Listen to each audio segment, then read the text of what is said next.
Alright, folks, welcome to the Battlefront Livestream podcast. I am your host, Nathan P. Butler, as always. Last time, I apologize, that was just a crappy stream. It was like 15 minutes, and that was it.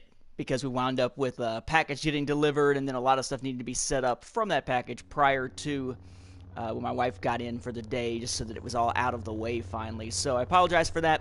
We'll be doing a somewhat in-depth look here over this stream, and a couple more at the new DLC, which is now available for Season Pass holders, which will be available for those without the Season Pass here in a couple of weeks. And that, of course, is Bespin. Played around with it a little bit earlier, and going to be checking it out here. I've got the patch notes pulled up. How many we actually get to just kind of depends on how fast we have between matches and whatnot, of course. But as you can see, you start out. Your menu here is essentially the same for play. You go to collect. You will find there are new things in the diorama and new unlocks for Bespin. Let's check out the diorama first. Trying to decide what the best light is in here now that I've got the new streaming set up in the new room. And hello, Matthew. I am not ignoring you. I saw you a second ago. I just realized belatedly I hadn't said anything yet. So pulling up the diorama here, there's a few new pieces. When they finally do load.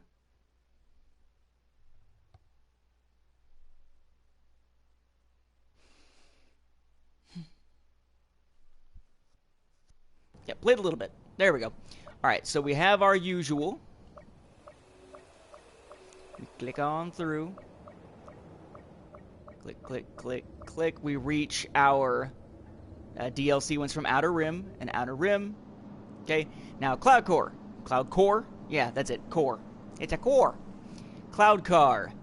Destroy 100 vehicles with the Cloud Car. That is actually a little bit easier to pull off because you can actually play with the Cloud Car as both the Rebels or the Imperials. You don't have to necessarily be doing it as one side or the other. We then have Dengar. Used all star cards to get a kill with every weapon from the Bespin, and get a kill with every weapon from the Bespin DLC, which means a lot of HUT contracts being done. And then play 5 hours on Bespin. As you've seen there, I've played 46 minutes earlier today. So not nearly the pain in the butt that some of the other diorama pieces are from the core game, like the 10 wins in every game mode thing, but diorama's still not the biggest focus.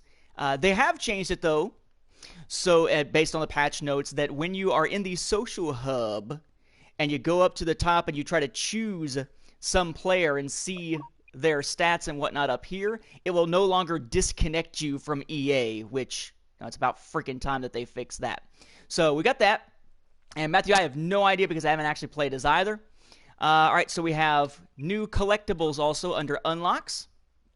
Star card wise, again, I've still got 6 that I need to upgrade from the original set, but now I'm focusing on HUT contracts again. So we have Disruption, which is, I mean, they're all HUT contracts. I was about to say which is HUT contract, but they all are. We have Disruption, which basically, if you use it, knocks out turrets, droids, and overheats enemy blasters that are all around you. That actually seems like a pretty cool one. We have Scout Binoculars, which essentially allows you to zoom in and mark enemies that get shown to other teammates for, I believe it's a little bit longer than Scan Pulse would, if I remember correctly.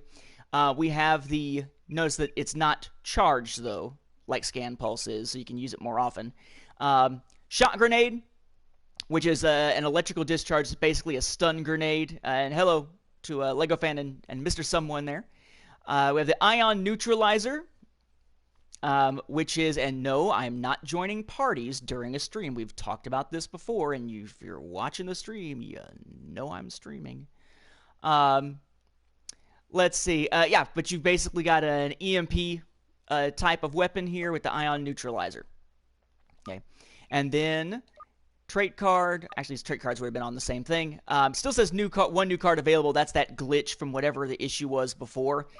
Blaster-wise, we do have a couple new ones, but again, they are HUT contract ones. We have the X8 Night Sniper, which is basically a blaster pistol that acts kind of sniperish and has a night vision. Or heat vision, they call it on here. Night vision is what the patch notes say. And then the EE4, which is similar to the, the Jawa weapon here, the CA-87. It's described as similar to that in terms of being akin to being sort of a shotgun-style weapon. Haven't actually seen it in use yet. New HUT contracts, of course, to make these happen. We have... no, so I just got jerked. The sound started playing. I was like, what? Because there's no music allowed, or I'm going to wind up with those issues on YouTube. So we have the ion neutralizer is done by the EMP contract here. We have EMP2, which, of course, you get afterwards to upgrade it. We have Sana's Legacy. Reference to canon, right? Sana Solo, or Sana Staros. Nice to remind us in this game of the sitcom mistaken identity. Oh, we were just pretending to be married, but I'm going to call him my husband just to create tension and become clickbait. Bullshit that Marvel played in the first arc of their story. But we have Sana's Legacy here, which is at EE4. We have Security, which will get you the shot grenade. We have Lando's Hand, which I've already picked up. All these first ones are, except one, were 3,500. I believe Lando's Hand was the one that's like a little less than 2,000 credits to get.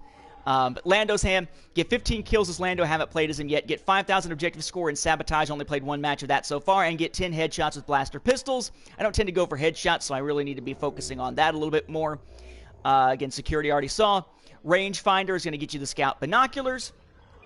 Disruptor is going to get you Disruption as an ability. 25 cooling cells, 30 cooling flushes. Fairly quick. I just keep forgetting to use the flushes.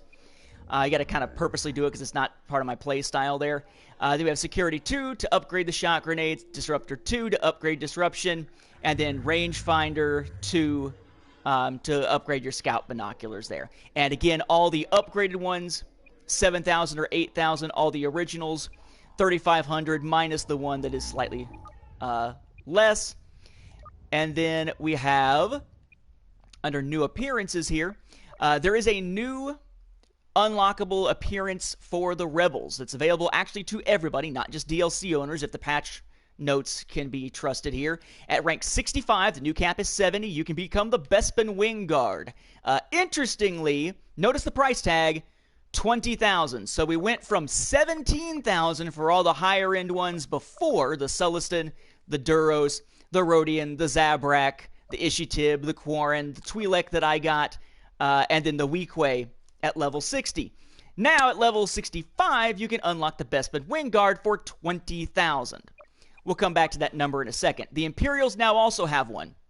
It's the Shock Trooper. And you might be saying, I've seen the Shock Trooper in this game prior to this DLC. What is this Shock Trooper here for? Well, see, here's the thing.